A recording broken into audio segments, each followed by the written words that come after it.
തൃശ്ശൂരിലെ ആദ്യത്തെ അന്താരാഷ്ട്ര ഫിലിം ഫെസ്റ്റിവൽ നടക്കുന്ന സമയം.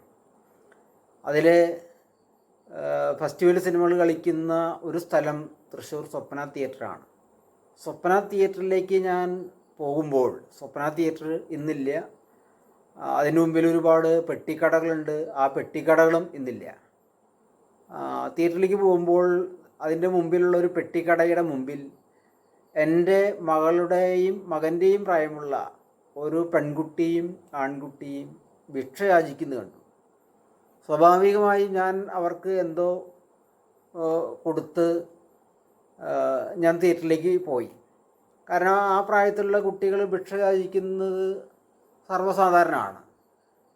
പക്ഷേ സിനിമ കണ്ട് തിരിച്ച് ഒരു 8 മണി നേരത്ത് വീണ്ടും അതേ പെട്ടിക്കടയുടെ മുമ്പിലെത്തിയപ്പോൾ, ഞാൻ തൊട്ടടുത്തുള്ള റൗണ്ടിലെ ബസ് സ്റ്റോപ്പിലേക്ക് പോവുകയാണ്. ആ പെട്ടിക്കടയുടെ മുമ്പിലെത്തിയപ്പോൾ അസ്വാഭാവികമായൊരു കാഴ്ച കണ്ടു. പെട്ടിക്കടയുടെ മുമ്പിലൂടെ, റൗണ്ടിൻ്റെ അരികിലൂടെ ഒരുപാട് ആളുകൾ അങ്ങോട്ടും ഇങ്ങോട്ടും നടന്നു പോകുന്നുണ്ട്. അതിൻ്റെ ഇടയിൽ മണ്ണിൽ, ചരലും ഒക്കെ നിറഞ്ഞ ആ മണ്ണിൽ ഈ രണ്ട് കുട്ടികൾ കിടന്നുറങ്ങാണ്. ഗാഢമായ ഉറക്കമാണ്. അപ്പോൾ ആളുകൾ അറിയാണ്ട് ചിലപ്പോൾ ആ കുട്ടികളെ ദേഹത്ത് ചവിട്ടിന്ന് വരാം. അങ്ങനെ തിരക്കുള്ള ആ വഴിയിലാണ് ആ കുട്ടികൾ കിടന്നുറങ്ങുന്നത്.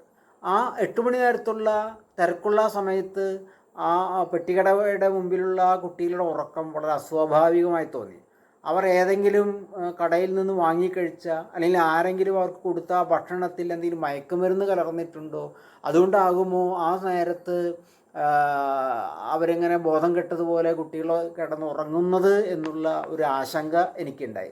ഏതാനും ചുവടുകൾ മുന്നോട്ട് വെച്ച് ഞാൻ റൗണ്ടിൻ്റെ അരികിലുള്ള ശക്തൻ തമ്പുരാൻ പ്രതിമയുടെ അടുത്തുള്ള ബസ് സ്റ്റോപ്പിൽ ബസ് കാത്ത് നിൽക്കുകയാണ്.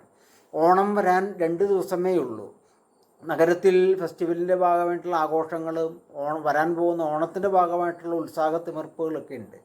പക്ഷേ എന്നെ ആ പെട്ടിക്കടയുടെ മുമ്പിലുള്ള എൻ്റെ മകളുടെയും മകൻ്റെയും പ്രായമുള്ള 6ഉം 3ഉം വയസ്സ് മാത്രം പ്രായമുള്ള കുട്ടികളുടെ ഉറക്കം എന്നെ ഇങ്ങനെ വേട്ടയാടിക്കൊണ്ടിരുന്നു. മറ്റൊന്നിലും എൻ്റെ ശ്രദ്ധ വരുന്നില്ല. എനിക്ക് ഞാൻ കണ്ട ആ സിനിമയും ആ ഫെസ്റ്റിവലും വരാൻ പോകുന്ന ഓണവും എല്ലാം അർത്ഥശൂന്യമായി തോന്നി. ഈ കുട്ടികൾക്ക് ഓണം ഉണ്ടാകാൻ ഒരു സാധ്യതയുമില്ലല്ലോ. ഓണ ദിവസം അവർ ഭക്ഷണം കഴിക്കുമോ, അവർക്ക് എവിടെ നിന്നാണ് ഭക്ഷണം കിട്ടുക, അവർക്ക് സദ്യ ഉണ്ടാവില്ലല്ലോ എന്നിങ്ങനെ പലതരത്തിൽ അവരെ ചുറ്റിപ്പറ്റി എൻ്റെ ആലോചനകൾ തന്നെ പോയി. ആ ആലോചനയിൽ നിന്നാണ് തെരുവോണം എന്ന ഈ കവിത ഉണ്ടായത്. കവിതയിലേക്ക് വരാം. തിരുവോണ നാളിൽ നഗരമധ്യത്തിൽ രാജപ്രതിമയുടെ മറവിൽ നമ്പർ 1 അനുഷ്ഠിച്ചു. തൃപ്പാദങ്ങളിൽ നമ്പർ 2 നിവേദിക്കുമ്പോൾ പ്രതിമയുടെ ആത്മാവ് മുരണ്ടു. പൊറുക്കണം പ്രഭോ, അഗതിയാണിവൻ, മറ്റൊന്നുമില്ല, മറ്റൊരിടവുമില്ല ഇവന് നിവേദിക്കാൻ. ഇതുതന്നെയൊന്നും ഉണ്ടാവില്ല സ്വാമിൻ. ഇന്നലെ ഉത്രാടത്തിനടയ്ക്കുന്ന ഒരു ഹോട്ടൽ ഔദാര്യത്തിൻ്റെ തിരുശേഷിപ്പാണിത്. 6 അടി മൺമെത്തയിലെ കിടപ്പ് കാത്തു കിടക്കുന്ന, അതുപോലും തികച്ചു വേണ്ടാത്ത ഈ ഏഴയുടെ നിവേദ്യം സ്വീകരിച്ചാലും പ്രഭോ. ജീവിച്ചിരുന്നപ്പോൾ അങ്ങയുടെ മറവിൽ ഒന്നും സാധ്യമായിരുന്നില്ല. ജീവിതം പോലും തീപ്പെട്ട ശേഷം അങ്ങ് എന്തിനും മറയായി.